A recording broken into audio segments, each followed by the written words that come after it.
Green passport और blue passport के दरमियान एक जंग छिड़ गई है। अब जो रूलिंग एलीट है वो ये चाहते हैं कि उनके लिए जो सहूलतें हैं, जो पासपोर्ट है, वो भी और होना चाहिए। ये सारी जो पार्लियामेंटेरियंस हैं और जो हमारी रूलिंग एलीट है, कि हमारे पब्लिक के ही वोट लेकर जाकर उनको इस काबिल हमने बनाया है कि वो पार्लियामेंट में बैठे। अवाम के लिए तो कुछ नहीं कर रहे, लेकिन वो अपने लिए कानून साजियां कर रहे हैं। कभी कहते हैं हमारी तनख्वाहें बढ़ा दें, हमारे ऊपर महंगाई का बड़ा प्रेशर है। वहां पर बैठे हर एमएनए को एक डिस्क्रिशनरी फंड भी मिलता है। उस डिस्क्रिशनरी फंड को डिस्क्रिशनरी फंड इसीलिए कहा जाता है क्योंकि वो एमएनए की डिस्क्रेशन है। वो चाहे तो वो अपने हल्के पर लगाए और चाहे तो ना लगाए। सेनेट में जो इंटीरियर की कमेटी है, स्टैंडिंग कमेटी, कितनी शर्म की बात है, उन्होंने कहा कि जी जो फॉर्मर एमएनएज है ना, अभी वाले नहीं, फॉर्मर, उनको भी लाइफ टाइम उनको ब्लू पासपोर्ट मिले, और ना सिर्फ उनको बल्कि उनके 28 ईयर से कम उम्र के जितने बच्चे हैं उनको भी ब्लू पासपोर्ट। और इमरान खान साहब जब खुद अभी जेल में बैठे हैं, वो क्या कर रहे हैं आप इमेजिन करें कि वो अपने केपी असेंबली से भी यही वाले लॉज मंजूर कर रहे हैं कि जी हमें भी ब्लू पासपोर्ट चाहिए। दहशतगर्दी या टेररिज्म वाले मसले पे आ जाए कि इंटीरियर मिनिस्टर हैं, कभी वो अमेरिका में होते हैं, कभी वो बरतानिया में होते हैं, कभी वो लंदन में होते हैं, और अब पीपल्स पार्टी की ही जो है वो गवर्नमेंट है वहां बलोचिस्तान में। तो बिलावल भुट्टो बलोचिस्तान क्यों नहीं जाते? अपने चीफ मिनिस्टर को कोई आइडिया क्यों नहीं देते? पाकिस्तान में शायद हमारी रूलिंग एलीट ने फैसला कर लिया है कि हम में और उनमें हमेशा से एक फर्क रहेगा, और हम जो है वो सुपीरियर लोग हैं। रूलिंग एलीट ये समझती है कि उनको जो एंटाइटलमेंट्स मिली हुई हैं उनका आम आवाम पर कोई हक नहीं है, और आम आवाम जो है वो कोई कीड़े मकोड़े हैं या इंफीरियर किस्म के लोग हैं। तो उनका जो पैमाना है वो कुछ और होना चाहिए, और हमारे लिए जो चीजें हैं, जो सहूलियात हैं, जो फैसिलिटीज हैं, वो और होनी चाहिए। वो बेचारे, उनका काम है यही आम आवाम का, पब्लिक का, कि वो कभी लोड शेडिंग की वजह से परेशान हो, कभी टूटी हुई सड़कों पे रुलते रहें, कभी दहशतगर्दी की वजह से परेशान हो, कभी दूसरे मुल्कों में जाएं तो उनके वीजे ना लगे।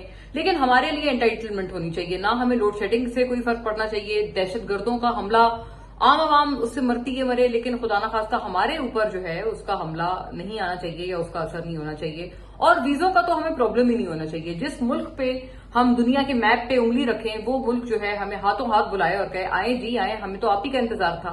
मैं इसलिए की बात करने पर मजबूर हूं क्योंकि ग्रीन पासपोर्ट और ब्लू पासपोर्ट के दरमियान एक जंग छिड़ गई है, और ऐसा लगता है कि अब जो रूलिंग एलीट है वो ये चाहते हैं कि उनके लिए जो सहूलतें हैं, जो पासपोर्ट है, वो भी और होना चाहिए।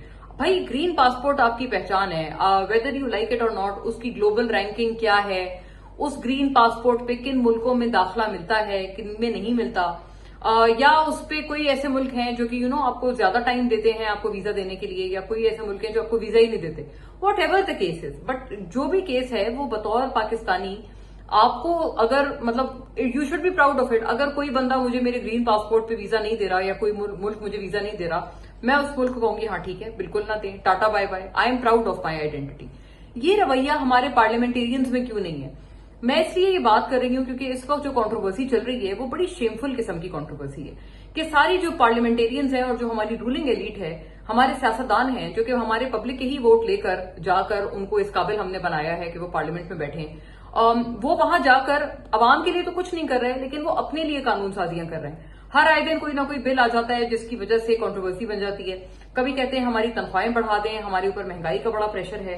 हमने उन्हें भेजा है वहां पर अवाम को महंगाई से बचाने के लिए, लेकिन वो अपने आप को महंगाई से बचा रहे हैं। कभी तनख्वाहें बढ़ाने का बिल आ जाता है, कभी अलाउंस बढ़ाने का बिल आ जाता है, कभी सरकारी जो है वो रिहाइश गाह बढ़ाने का बिल आ जाता है। अलग अलग किस्म की हमें जो है वो बातें सुनने में मिलती हैं। जो ट्रेजरी बेंचेस हैं, जो गवर्नमेंट वाली बेंचेस हैं, उनके तो अपने ही ठाठ हैं। वहां पर बैठे हर एमएनए को एक डिस्क्रिशनरी फंड भी मिलता है, जो कि करोड़ों का फंड होता है हर एमएनए को। उसका मकसद ये होता है कि वो जाएं अपने हल्के में उस फंड को इस्तेमाल करके कोई कंस्ट्रक्शन करें, कोई डेवलपमेंट का काम करें, कोई रोड्स, कोई ड्रेनेज सिस्टम, सीवरेज सिस्टम, कहीं पर ये सारी चीजों को आप ठीक करें ताकि अगली दफा जब पब्लिक वोट डाले तो इसकी बुनियाद पर आपको वोट डाले। उस डिस्क्रिशनरी फंड को डिस्क्रिशनरी फंड इसीलिए कहा जाता है क्योंकि वो एमएनए की डिस्क्रेशन है। वो चाहे तो वो अपने हल्के पर लगाए और चाहे तो ना लगाए, और चाहे तो एक सर्टेन परसेंटेज जो है वो अपने हल्के पे लगा दे, और चाहे तो वो उनमें से कुछ जो है वो अपनी जेब में रख ले। ये डिस्क्रिशनरी फंड है, इसको कहते हैं, इसका नाम ही डिस्क्रिशनरी फंड है। कभी आप सोचेंगे इसका नाम डिस्क्रिशनरी फंड क्यों है, तो उसका जवाब बड़ा सिंपल है। इसका क्या मतलब है? इसका ये मतलब है कि ये फंड को किस तरह से इस्तेमाल करना है। एमएनए जो साहिबान हैं या जो एमएनएज हैं, पार्लियामेंटेरियंस हैं, वो उसको खुलकर ये कहते हैं कि ये हमारी डिस्क्रिशन है। ये आप हमें नहीं बताएंगे, कि हम बताएंगे कि हमने अपना डिस्क्रिशनरी फंड कैसे यूज करना है। हाँ, अगर आपको बुरा लग रहा है तो आप हमें अगली दफा वोट ना दीजिएगा। लेकिन सवाल वही उठ जाता है कि क्या वाकई जिन लोगों को अवाम या पब्लिक वोट देती है, क्या वही लोग जाकर असेंबली में बैठे हुए? अगर ऐसा होता तो ये फॉर्म 47, फॉर्म 45, फॉर्म 49 ये वाले झगड़े ना हो रहे होते। अभी तक तो हम कहते थे जी सिर्फ पीटीआई कहती है फॉर्म 47, 45 और ये वाला झगड़ा सिर्फ उनका था। लेकिन अब आप गिलगित बल्तिस्तान का इलेक्शन देख लें, उसमें फॉर्म 45, 47, 49 ये वाला झगड़ा पीपल्स पार्टी ने भी खड़ा कर दिया है। तो इसका मतलब कहीं ना कहीं प्रॉब्लम है। जिन लोगों को अवाम वोट देते हैं शायद उनके दरमियान और जो लोग एक्चुअली पार्लियामेंट पहुंच जाते हैं उन लोगों के दरमियान काफी फर्क है। ये बात बड़ी एविडेंटली नजर आ रही है। वरना अगर ये लोग अवाम का वोट लेकर वहां गए होते, पार्लियामेंट में गए होते, तो ये अवाम के लिए कुछ करते। ये सारे के सारे लोग जो है वो अपने लिए क्यों जो है वो इस तरह की चीजें करते हैं।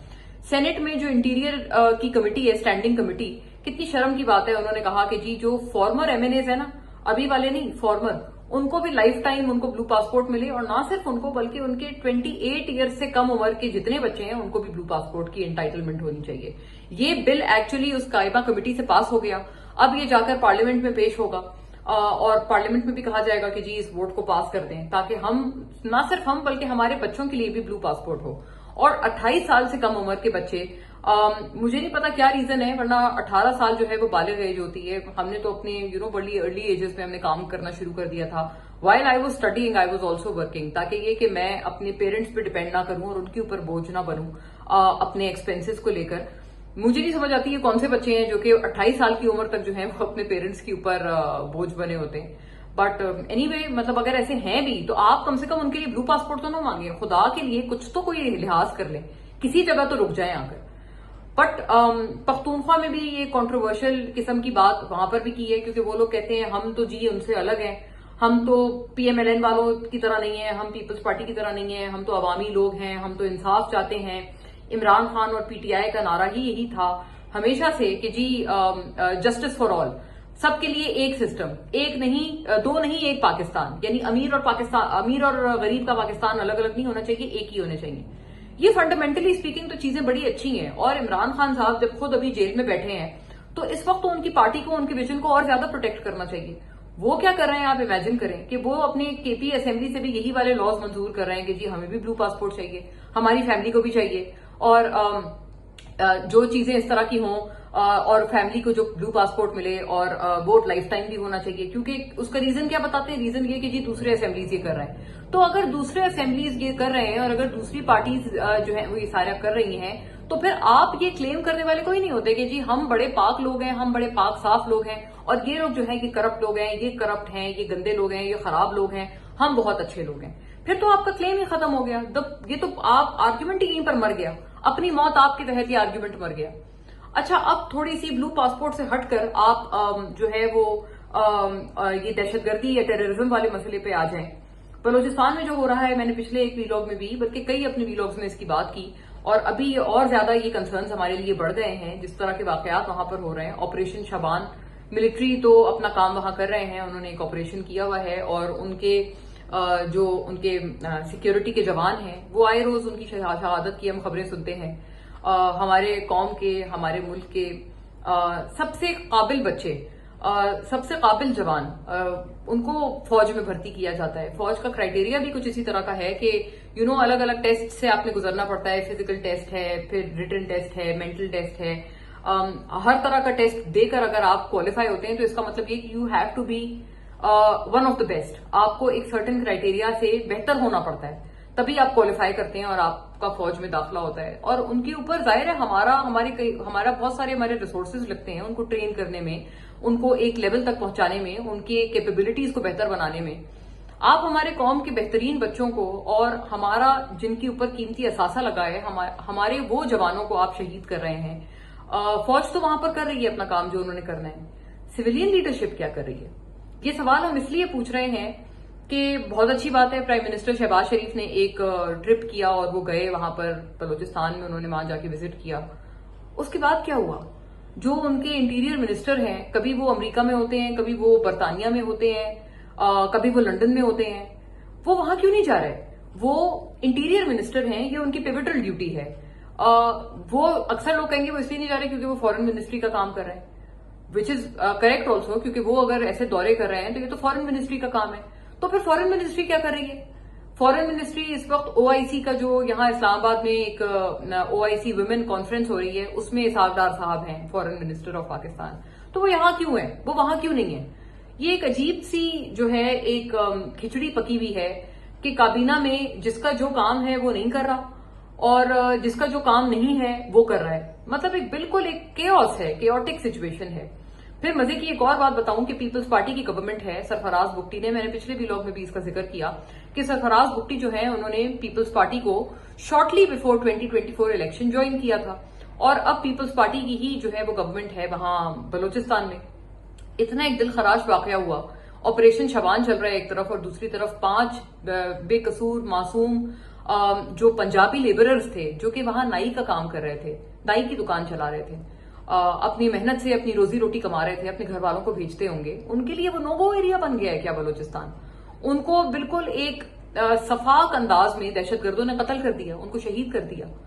और उसके ऊपर जितने ह्यूमन राइट्स चैंपियन हैं जो खासतौर पर बलूचिस्तान में इन्फोर्स्ड डिसअपीयरेंस की आवाज उठाते हैं या जो लेफ्टिस्ट जमाते हैं, जो एंटी इस्टेब्लिशमेंट जमाते हैं, कोई उनकी मजम्मत ही नहीं कर रहा, कोई उनको पूछ ही नहीं रहा। आप मतलब इतना एक सीरियस इंसिडेंट हुआ वहां बलूचिस्तान में, आपने सबने एक बयान प्राइम मिनिस्टर ने दिया, एक प्रेसिडेंट ने दिया, व्हाट उसके बाद क्या?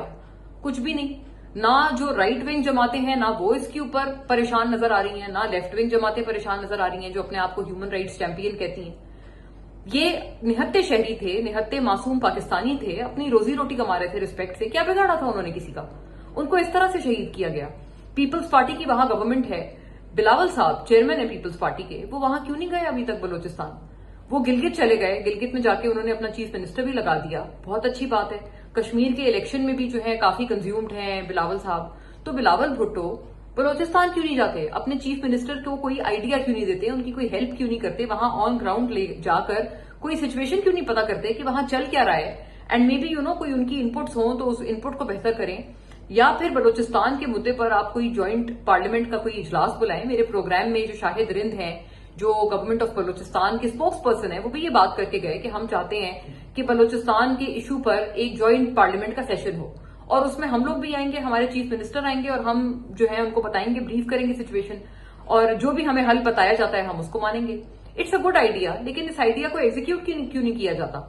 इस वक्त जो चेयरमैन सेनेट हैं वो तो यूसुफ रजा गिलानी है, वो पीपल्स पार्टी के फॉर्मर प्राइम मिनिस्टर हैं, वो क्यों नहीं करते सेनेट में बलूचिस्तान के इशू के ऊपर एक इजलास बुलाएं? क्यों नहीं बुलाते आप?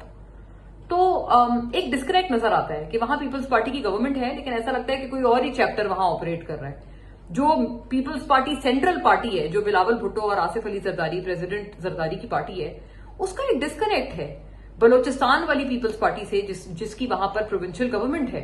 क्योंकि कभी आपस में दोनों कोई बातें करते हुए नजर नहीं आते, कभी आपस में दोनों की कोई कोऑर्डिनेशन नजर नहीं आती, और एक अजीब सी जो है वो एक खिचड़ी पकी हुई है। But unfortunately nobody is bothered. मसला यही लगता है, वही जो मैं इससे पहले बात करी थी, कि ऐसा लगता है हमारी रूलिंग एलीट चाहती है कि हम लोग दहशतगर्दी से सेफ रहें। आम आवाम, खासतौर पर बलूचिस्तान के अवाम, वो तो कई दिहाइयों से, कई डेकेड से बेचारे दहशतगर्दी की वजह से मार खा रहे हैं, अपना खून बहा रहे हैं, तो वो तो सिलसिला पुराना है, कौन सी नई बात है उसमें? इस तरह का जो है ना, मुझे एक रूलिंग एलीट की तरफ से अनफॉर्चुनेटली हर पैमाने पर ये एक एटीट्यूड नजर आता है कि उन्होंने अब मार्क कर दिया है, एक स्टैंप लगा दिया है कि जी ये वाकई एक नहीं, ये 2 पाकिस्तान है, एक हम अमीरों का पाकिस्तान है और एक आप गरीबों का पाकिस्तान है।